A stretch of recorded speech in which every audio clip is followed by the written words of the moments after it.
মই জুবিন গাৰ্গৰ অন্তিম যাত্ৰাৰ বিষয়ে আলোচনা কৰাৰ আগতে দুই তিনিটা যি ৰুটিন কেবিনেট ডিচিশ্যন হৈছে তাৰ বিষয়ে আপোনালোকক জনাব খুজিছোঁ। আজি কেবিনেটে শাৰদীয় দুৰ্গা পূজা উপলক্ষে অসম চাহ নিগমৰ শ্ৰমিক কৰ্মচাৰীসকলক 20% বোনাছ দিবৰ বাবে সিদ্ধান্ত গ্ৰহণ কৰিছে। অৰ্থাৎ আমাৰ অসম টি কৰ্পোৰেশ্যনৰ অধীনত যিকেইখন বাগিচা আছে তাৰ শ্ৰমিকসকলে শাৰদীয় দুৰ্গা পূজা উপলক্ষে 20% বোনাছ পাবলৈ সক্ষম হ'ব। আজি আমাৰ কেবিনেটে কচুতলিত 10ম অসম পুলিচ বেটেলিয়ন এটা নিৰ্মাণ কৰিবৰ বাবে 260 কোটি টকা অনুমোদন জনাইছে। আমাৰ ৰাজ্যত 5,000 লোক বহিব পৰাকৈ আমি নিৰ্মাণ কৰি থকা জ্যোতি বিষ্ণু প্ৰেক্ষাগৃহটোৰ পৰিচালনাৰ দায়িত্ব শ্ৰীমন্ত শংকৰদেৱ কলাক্ষেত্ৰ ছ'চাইটিক দিবৰ বাবে সিদ্ধান্ত গ্ৰহণ কৰিছে। আমাৰ ছায়েন্স এণ্ড টেকন'লজি ডিপাৰ্টমেণ্টৰ অধীনত কাম কৰি থকা 65 গৰাকী ছায়েন্স আৰু মেথছ ফেচিলিটেটৰক মাহিলী দৰমহা 34,800 টকালৈকে বৃদ্ধি কৰা হৈছে। তেওঁলোকে এতিয়াৰ পৰা CPF পাব আৰু লগতে বাৰ্ষিক 5% ইনক্ৰিমেণ্ট পাব আৰু মুখ্যমন্ত্ৰী লোকসেৱা আৰোগ্য যোজনাৰ অধীনত মেডিকেল ট্ৰিটমেণ্ট বা মেডিকেল চিকিৎসা পাবলৈও তেওঁলোক সক্ষম হ'ব। আজি আমাৰ কেবিনেটে অসম লোকসেৱা আয়োগৰ প্ৰিলিমছ পৰীক্ষাৰ প্ৰশ্ন কাকতখনো অসমীয়াতে কাটিবলৈ সিদ্ধান্ত গ্ৰহণ কৰিছে। এতিয়ালৈকে মেইনছখন অসমীয়া ইংৰাজী দুয়োটাই কটা হৈছিলে। প্ৰিলিমিনাৰী কুৱেশ্যন পেপাৰখন অসমীয়াত ইমান দিন কটা নহৈছিলে। এইবাৰৰ পৰা আমাৰ কেবিনেটে প্ৰায় 80% অসমীয়া অনুবাদ হ'ব, কিন্তু তাত এটা কম্প্ৰিহেনশ্যন বুলি এটা সৰু পাৰ্ট থাকে, সেইটো অসমীয়া অনুবাদ কৰা অসুবিধাৰ কাৰণে সেইটো ইংৰাজীতে থাকিব। বাট আদাৰৱাইজ গোটেই কুৱেশ্যন পেপাৰখন প্ৰিলিমছত প্ৰথমবাৰৰ বাবে ইংৰাজীৰ লগতে অসমীয়াও ইন্ট্ৰডিউচ কৰা হ'ব। এইকেইটা আমাৰ কেবিনেটত লোৱা সিদ্ধান্ত। এতিয়া মই জুবিন গাৰ্গৰ আমাৰ সকলোৰে আদৰৰ মৰমৰ জুবিন গাৰ্গৰ সমাধি বা অন্তিম যাত্ৰাৰ বিষয়ে আপোনালোকক কেইটামান কথা জনাব খুজিছোঁ। ৰাজ্য চৰকাৰে আমাৰ ৰাজ্যজোৰা যি শোক পালন কৰিছিল সেয়া অহা কালিলৈ আছিল, অৰ্থাৎ 23 তাৰিখলৈকে। আজি কেবিনেটে সিদ্ধান্ত গ্ৰহণ কৰে যে আমি 24 তাৰিখে 22 তাৰিখলৈকে আমি ৰাষ্ট্ৰীয় শোক ঘোষণা কৰিছিলোঁ। কিন্তু যিহেতু বহু লোকে জুবিনক শেষ দৰ্শনৰ বাবে আগ্ৰহী, সেইকাৰণে অহাকালিও জুবিনক আমি ভোগেশ্বৰ বৰুৱা কমপ্লেক্সত ৰাখিবৰ বাবে সিদ্ধান্ত লৈছোঁ, যাতে ৰাইজে শেষ দৰ্শন কৰিব পাৰে। ইয়াৰ অৰ্থ এইটোৱে যে জুবিনৰ অন্তিম যাত্ৰা 23 তাৰিখে অনুষ্ঠিত হ'ব। সেইকাৰণে আমাৰ যিটো ৰাজ্যিক শোক বা ৰাষ্ট্ৰীয় শোক আমি পালন কৰিছোঁ তাক আমি 23 তাৰিখলৈকে বঢ়াই দিছোঁ বা এদিন আমি আৰু আগবঢ়াই দিছোঁ। ইয়াৰ ফলত ৰাজ্য চৰকাৰে পূৰ্বে নিৰ্ধাৰিত কৰি থকা মহিলা উদ্যমিতা যোজনাৰ সভা, অৰুণোদয় সভা, লাঞ্চ ডিনাৰ যিমান 23-24 আমাৰ চিডিউল হৈ আছিল, এই গোটেইবোৰ এতিয়া ৰিচিডিউল হ'ব আৰু ৰিচিডিউল ডেটসমূহ আমি ৰাইজক অৱগত কৰিম। আপোনালোকে ইতিমধ্যে গম পায় যে জুবিন গাৰ্গৰ শেষ কৃত্য সম্পন্ন কৰিবলৈ ৰাজ্য চৰকাৰে দুটা স্থান বাছি উলিয়াইছিল। আমাৰ এটা মনত ধাৰণা আছিলে বা আমি এটা মনত ভাবিছিলোঁ যে জ্যোতিপ্ৰসাদ আগৰৱালা আৰু বিষ্ণু ৰাভা তেজপুৰত আছে, ডক্টৰ ভূপেন হাজৰিকা গুৱাহাটীত আছে, জুবিন গাৰ্গক আমি যোৰহাটত সমাধিস্থ কৰা বা শেষ যাত্ৰা আমি তেওঁৰ অন্তিম স্থান যোৰহাটত কৰাৰ এটা আমি প্ৰস্তাৱ দিছিলোঁ। অসম সাহিত্য সভা, সদৌ অসম ছাত্ৰ সন্থাৰ লগতো এই বিষয়ে আমি আলোচনা কৰিছিলোঁ। অসম সাহিত্য সভাই আমাৰ প্ৰস্তাৱক সমৰ্থন দিছিলে। সদৌ অসম ছাত্ৰ সন্থাৰ প্ৰতিনিধি মণ্ডলে যোৱাকালি জুবিন গাৰ্গৰ সহধৰ্মিনী গৰিমা গাৰ্গ আৰু তেওঁৰ ভনীয়েকক সাক্ষাৎ কৰিছিল আৰু তেওঁলোকে কৈছিলে যে জুবিনক যোৰহাটত লৈ যাব নালাগে, কাৰণ আমি কোনোবা দিনা বাৰ্ষিকী পতা, মাহেকী জুবিনক যদি চাব খোজোঁ, আমি গুৱাহাটীৰ পৰা যোৰহাটত গৈ থাকিব নোৱাৰিম। তেওঁলোকে আৰু কৈছিলে যে জুবিনৰ দেউতাকৰ বয়স 80+ আৰু বিভিন্ন ধৰণে ৰোগত আক্ৰান্ত হৈ আছে। যোৰহাটলৈকে তেখেতক অন্ত্যেষ্টিক্ৰিয়াৰ যিটো অনুষ্ঠান হ'ব তালৈকে লৈ যাবৰ বাবে স্বাস্থ্যই অনুমতি নিদিব। এই বিষয়ে সদৌ অসম ছাত্ৰ সন্থাই ৰাজহুৱাভাৱেও প্ৰকাশ কৰে। তথাপিতো যোৱাকালিও আমাৰ মন্ত্ৰী ৰণোজ পেগু ডাঙৰীয়া আৰু বিমল বৰা ডাঙৰীয়া এই বিষয়ে আলোচনা কৰিবলৈ জুবিন গাৰ্গৰ পৰিয়ালৰ ওচৰত গৈছিলে আৰু তেওঁলোকে তেওঁলোকৰ ব্যক্তিগত অসুবিধাৰ কথা আমাক জনাইছিলে আৰু ৰাজ্য চৰকাৰক তেওঁলোকে গুৱাহাটীৰ আশে-পাশে এটা স্থানত জুবিনৰ অন্তিম যাত্ৰা বা অন্তিম সংস্কাৰ কৰিবলৈ আহ্বান জনাইছিলে। আজি আমি ৰাতিপুৱা মই দিল্লীৰ পৰা আহোঁ, পোনে আমি যোৰাবাটলৈকে যাওঁ। যোৰাবাটৰ পাহাৰখন পাৰ হোৱাৰ লগে লগে দিচাং ৰিজৰ্ট বুলি এখন ৰিজৰ্ট আছে। নেশ্যনেল হাইৱেৰ ফাৰ্ষ্ট প্লট, অৰ্থাৎ হাইৱেটোৰ গাতে লাগি থকা অসম চৰকাৰৰ চৰকাৰী মাটি তাতে 10 বিঘা আমি পাওঁ আৰু মাটিডোখৰত স্থানীয় ৰাইজে এখন আমাৰ নাৰ্চাৰী, সৰুকৈ এটা জেগাত তেওঁলোকে শ্মশান এখনো পাতি থৈছিলে আৰু নাৰ্চাৰীও পাতি থৈ দিছিলে আৰু মেক্সিমাম জেগা খালী আছিলে। এতিয়া আমি এই 10 বিঘা মাটিকে আমি ডেভেলপ কৰাৰ কাৰণে আগবাঢ়িছোঁ আৰু ৰাইজে স্ব-ইচ্ছাই তেওঁলোকে কৈছে যে আমাক নালাগে, মাটিখিনি তেওঁলোকেও নিজে এৰি দিছে আৰু তেওঁলোকে আমাক কৈছে যে আমি গোটেইখিনি জুবিন গাৰ্গৰ কাৰণে আমি এৰি দিম। আমাৰ অম্বৰীজ হোটেলৰ স্বত্বাধিকাৰী পুষ্পেন্দু বৰাৰো অকণমান তাতে মাটি আছিলে, তেখেতেও মাটিডোখৰ জুবিনৰ সমাধিৰ কাৰণে আমাক এৰি দিবৰ কাৰণে বা এৰি দিম বুলি আমাক জনায়। আপোনালোকে জানে যে ডক্টৰ ভূপেন হাজৰিকাৰ সমাধি 5.5 বিঘা মাটিত নিৰ্মাণ কৰা হৈছিলে। জুবিনৰ কাৰণে আমি প্ৰায় 10 বিঘা মাটি তাতে পাওঁ আৰু আপাতত দৃষ্টিত মাটিডোখৰ দেখি ময়ো ভাবিছিলোঁ যে ঠিকে আছে। ইতিমধ্যে যোৰহাটৰ পৰাও যথেষ্ট দাবী আহি আছিলে যে যোৰহাটত নিব লাগে। সেয়ে আজি পুনৰ এবাৰ মন্ত্ৰী ৰণোজ পেগু, মন্ত্ৰী কেশৱ মহন্ত আৰু মন্ত্ৰী বিমল বৰাই জুবিন গাৰ্গৰ পৰিয়ালক সাক্ষাৎ কৰে।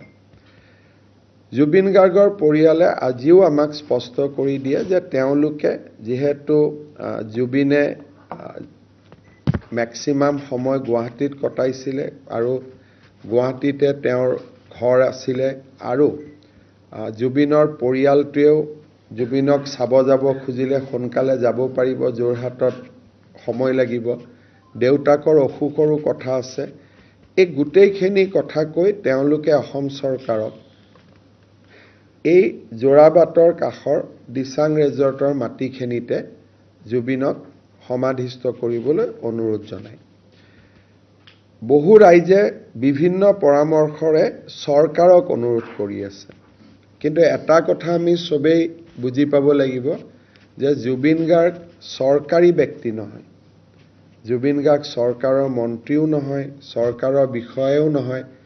জুবিন আৰু জুবিনৰ পাৰ্থিৱ শৰীৰ এই গোটেইটো পত্নী বা পৰিয়ালেহে নিৰ্দেশ দিব লাগিব, তাত আমি নিজে কিবা এটা কৰাৰ অধিকাৰ নাই। যদি কোনোবা এজন চৰকাৰী বিষয়া হ'লেতেন, মন্ত্ৰী হ'লেতেন, চৰকাৰে সিদ্ধান্ত ল'ব পাৰে, কিন্তু জুবিন যিহেতু চৰকাৰী বিষয়া, চৰকাৰী কোনো মন্ত্ৰী নহয়, পৰামৰ্শ চৰকাৰে দিব পাৰিব, কিন্তু সিদ্ধান্ত পৰিয়ালে ল'ব লাগিব, কাৰণ জুবিনৰ পাৰ্থিৱ শৰীৰৰ ওপৰত চৰকাৰৰ কোনো এখতিয়াৰ নাই। সেইবাবে যোৱা কালিৰ পৰা সকলোৱে আমাকো পৰামৰ্শ দিছিলে যে পত্নী আৰু পৰিয়ালৰ কথা মতেই আমি চলিব লাগে, নিজাকৈ আমি বিশেষ সিদ্ধান্ত ল'ব নালাগে। সেইবাবে আমিও কেবিনেটত আজি সিদ্ধান্ত লৈছোঁ যে আমি জুবিনৰ শেষ কৃত্য আমি যিটো কমাৰকুছি NC ভিলেজ বুলি কয়, দিচাং ৰিজৰ্টৰ ওচৰত, সোণাপুৰ বুলি ক'লে বহুত দূৰ বুজায়, সোণাপুৰ যাব নালাগে, একজেক্টলি খানাপাৰাৰ পৰা 7 বা 8 কিলোমিটাৰ, তাতকৈ কমে হ'ব। গতিকে সেই পজিশ্যনটোত ৰাতি মই এতিয়া যামো তাতে, আৰু আমি আপোনালোকেও এতিয়া যাব পাৰিব, যিহেতু অফিচিয়েলি জাগাটো আমি ঠিক কৰিছোঁ। শেষকৃত্য আমি তেখেতৰ তাতে সম্পন্ন কৰিম, আৰু জুবিনক সন্মান জনাই তাতে আমি এটা সমাধি ক্ষেত্ৰও আমি নিৰ্মাণ কৰিবৰ বাবে আজি কেবিনেটে সিদ্ধান্ত লৈছে যে তাতে জুবিনৰ য'ত শেষকৃত্য সম্পন্ন হ'ব তাতে আমি সমাধি ক্ষেত্ৰখনো নিৰ্মাণ কৰিম। ৰাজ্য চৰকাৰে আৰু এটা প্ৰস্তাৱ হাতত লৈছে যে জুবিনৰ ভস্ম আমি যোৰহাটলৈ নিম, আৰু সেই ভস্মৰ দ্বাৰা আমি যোৰহাটতো জুবিনৰ সমাধি ক্ষেত্ৰ এখন নিৰ্মাণ কৰিম। গতিকে মই ভাবোঁ যে ইয়ে যোৰহাটৰ ৰাইজৰ যি অনুভূতি, সেই অনুভূতিক কিছু পৰিমাণে হ'লেও সন্মান জনোৱা হ'ব। দুই এজন লোকে কৈছে যে যোৰহাটলৈ পাৰ্থিৱ শৰীৰটো এবাৰলৈকে হ'লেও নিব লাগে। যদি আজি কোনোবাই জুবিনক চাইছে, পেটটো ইতিমধ্যে জুবিনৰ ফুলি গৈছে আৰু মুখখনো ফুলি গৈছে, আৰু যোৰহাটলৈকে আমি ডাইৰেক্ট নিব নোৱাৰোঁ, মৰিগাঁও, নগাঁও, জাগিৰোড, এই যিটো যাত্ৰা এদিন বা দুদিনৰ যাত্ৰা হ'ব, সেইটো কোনো পধ্যেই জুবিনৰ পাৰ্থিৱ শৰীৰে সহ্য কৰিব নোৱাৰে। সেইবাবে যোৰহাটৰ ৰাইজৰ ওচৰত মই ক্ষমা বিচাৰিছোঁ। মনত আমাৰ ইচ্ছা থাকিলেও জুবিনৰ পাৰ্থিৱ শৰীৰটোৰ ফালে চাই তেনেকুৱা এটা দুৰন্ত সাহস কৰাৰ যিটো প্ৰস্তুতি, তাক আমি কৰিব পৰা নাই। ৰাইজৰ আৱেগক আমি সন্মান জনাইছোঁ, কিন্তু জুবিন যিহেতু প্ৰাথমিক, আৰু জুবিনক সন্মান সহকাৰে বিদায় দিয়াটো যিহেতু অসমৰ ৰাইজৰ এটা দায়িত্ব বা কৰ্তব্য, সেইবাবে মই যোৰহাটৰ ৰাইজৰ আৱেগক সন্মান জনোৱাৰ পিছতো তেওঁলোকৰ অনুৰোধ ৰক্ষা কৰিব নোৱাৰাৰ বাবে মই বিনম্ৰতাৰে সৈতে ক্ষমা খুজিছোঁ। জুবিনৰ পাৰ্থিৱ শৰীৰ অহা পৰহি অৰ্থাৎ 23 তাৰিখে ৰাতিপুৱা 8 বজাত আমি সৰু সজাইৰ পৰা লৈ যাম, বা ভোগেশ্বৰ বৰুৱা কমপ্লেক্সৰ পৰা লৈ যাম। যিটো জাগাত আমি সমাধিস্থ কৰিম, সেই তাত যিহেতু নেশ্যনেল হাইৱেৰ লগতে লাগি আছে, সেইকাৰণে পৰহি 2টা বজালৈকে আমি নেশ্যনেল হাইৱে ট্ৰাক গাড়ী একো চলিব নিদিওঁ, যাতে গুণমুগ্ধসকলে নেশ্যনেল হাইৱেটো তেওঁলোকে স্থান ল'ব পাৰে। 10 বিঘা বা 15 বিঘা বা 12 বিঘা মাটিত 5-6 হাজাৰতকৈ বেছি মানুহ নিশ্চিতভাৱে যাব নোৱাৰে। সেইকাৰণে মই জুবিনৰ শেষ যিটো যাত্ৰা, সেই শেষ যাত্ৰাত মই আশা কৰিম যাতে তাত যিহেতু ধৰ্মীয় কাম কাজ হ'ব সেইকাৰণে আমি যিমানখিনি মানুহ নগলে নহয় পৰিয়ালৰ মানুহ বহুদিনে লগত লাগি থকা মিউজিচিয়ান সাংবাদিক আমাৰ ৰাজ্যপালকে ধৰি যিখিনি মানুহ নগলে নহ'ব যিহেতু এইটো ষ্টেট ফিউনাৰেল গতিকে ষ্টেট ফিউনাৰেলৰ লগত জড়িত ৰাইজে গ'লে ভাল হ'ব আৰু বাকীখিনি সমাধিস্থল যিহেতু মুকলি থাকিব সকলোৱে যিমান দিনলৈ বিচাৰে সমাধিস্থলীত গৈ অনুষ্ঠানৰ পিছতো শ্ৰদ্ধা জনাব পাৰিব আজি আমাৰ ভোগেশ্বৰ বৰুৱা কমপ্লেক্সত মই পৰহি দিনাখনে কঠোৰ নিৰ্দেশ দিয়াৰ পিছতো পিছফালৰ গেট এখনেদি কিছু মন্ত্ৰী বিধায়ক মই তাতে যোৱা দেখা পাইছোঁ আৰু মই ভাবোঁ যে জুবিনৰ য'ত আমি জুবিনে বিশ্ৰাম লৈছে তাত এটা VIP কালচাৰ সৃষ্টি কৰিব নালাগে মই নিজেও যোৱা নাই কাৰণ জুবিনক শেষকৃত্য জনোৱাৰ অধিকাৰ তেওঁৰ গুণমুগ্ধসকলৰ আছে আৰু আমি দূৰৰ পৰাই জুবিনৰ বাবে প্ৰাৰ্থনা কৰিম কিন্তু যিসকলে জুবিনক চাবৰ কাৰণে লখিমপুৰ ডিব্ৰুগড়ৰ পৰা কষ্ট কৰি আহিছে কোনোবাই নিজৰ জমা থকা টকাকেইটা উলিয়াই আহিছে কোনোবাই কিবা এটা বিক্ৰী কৰি আহিছে তেওঁলোকে জুবিনক চোৱাৰ অধিকাৰটো প্ৰথমতে পাব লাগে সেইকাৰণে মই অলপ আগতে মুখ্য সচিবক নিৰ্দেশ দিছোঁ যে কোনোবা যদি মন্ত্ৰী বিধায়ক তাতে যায় দীঘলীয়া শাৰী পাতি যাব লাগিব কোনো পিছফালদি শ্বৰ্টকাট কৰি যোৱাৰ যিটো ব্যৱস্থা সেই ব্যৱস্থাটো অহাকালি মই নামানিম আৰু মই মুখ্য সচিবক কঠোৰভাৱে কৈছোঁ যে যোনেই নহওক কিয় সকলোৱে যদি মন্ত্ৰী বিধায়কো জুবিনক চাব খোজে তেওঁলোকে লাইনত থিয় হ'ব আৰু লাইনে যিমান দূৰলৈকে লৈ যাব সিমান দূৰলৈকে লৈ যাব আৰু এনেকুৱা কোনো কথা নাই যে যাবও লাগিব সকলোৱে জুবিনক নিজ নিজ স্থানতে শেষ যিটো সন্মান যাচিব পাৰে সমাধি হোৱাৰ পিছত সমাধিত গৈ সন্মান যাচিব পাৰে কিন্তু যিখিনি সাধাৰণ গুণমুগ্ধ ৰাইজ তেওঁলোকৰ কাৰণে আমি সমস্যাৰ সৃষ্টি কৰিব নালাগে এই দিশটোৰ প্ৰতিও আমি গুৰুত্ব দিছোঁ আপোনালোকে জানে যে ছিংগাপুৰত জুবিন গাৰ্গৰ এটা বিশেষ পৰিস্থিতিত মৃত্যু হয় আমাক ছিংগাপুৰ হাই কমিছনে জুবিন গাৰ্গৰ ডেথ চাৰ্টিফিকেটখন পঠাই দিছে আৰু ডেথৰ কাৰণ তেওঁলোকে ড্ৰাউনিং বুলি কৈছে but this is not post-mortem report post-mortem report is different and death certificate is different death certificate জুবিনৰ পৰলোক প্ৰাপ্তিৰ কাৰণ ড্ৰাউনিং বুলি কৈছে আৰু সেই কাৰণে যাতে সম্পূৰ্ণ জুবিনৰ গোটেই ব্যৱস্থাটোত সম্পূৰ্ণ পাৰদৰ্শিতা আৰু ট্ৰান্সপাৰেন্সি থাকে সেইভাবে হাই কমিছনে দিয়া ডেথ চাৰ্টিফিকেট তাৰ পিছত ছিংগাপুৰ গভৰ্ণমেণ্টে দিয়া ডেথ চাৰ্টিফিকেট গোটেইখিনি মই আপোনালোকৰ বাবে আগবঢ়াই দিছোঁ আপোনালোকে এইখিনি নিজস্ব সংবাদ মাধ্যমত আপোনালোকে ৰাখিব পাৰিব বা ফাৰ্ডাৰ ৰেকৰ্ডৰ কাৰণে ৰাখিব পাৰিব আৰু আমি কাগজখিনি CIDকো পঠাই দিম মুখ্য সচিবে আমাৰ ছিংগাপুৰৰ এম্বেছাডৰ লগত যোগাযোগ কৰি আছে যে আমি কিমান সোনকালে পোষ্টমৰ্টেম ৰিপৰ্টখন আমি আনিব পাৰোঁ কাৰণ যিকোনো কথাত আগবাঢ়িবৰ কাৰণে PM report is very very important ভাৰতৰ গৃহমন্ত্ৰী অমিত শ্বাহ ডাঙৰীয়াই আজি মোক দুবাৰ তিনিবাৰ ফোন কৰি আছে জুবিনৰ শেষকৃত্য বা তাৰ গোটেই ব্যৱস্থাটো সম্পৰ্কত আমি লোৱা ব্যৱস্থাৰ সম্পৰ্কত তেওঁ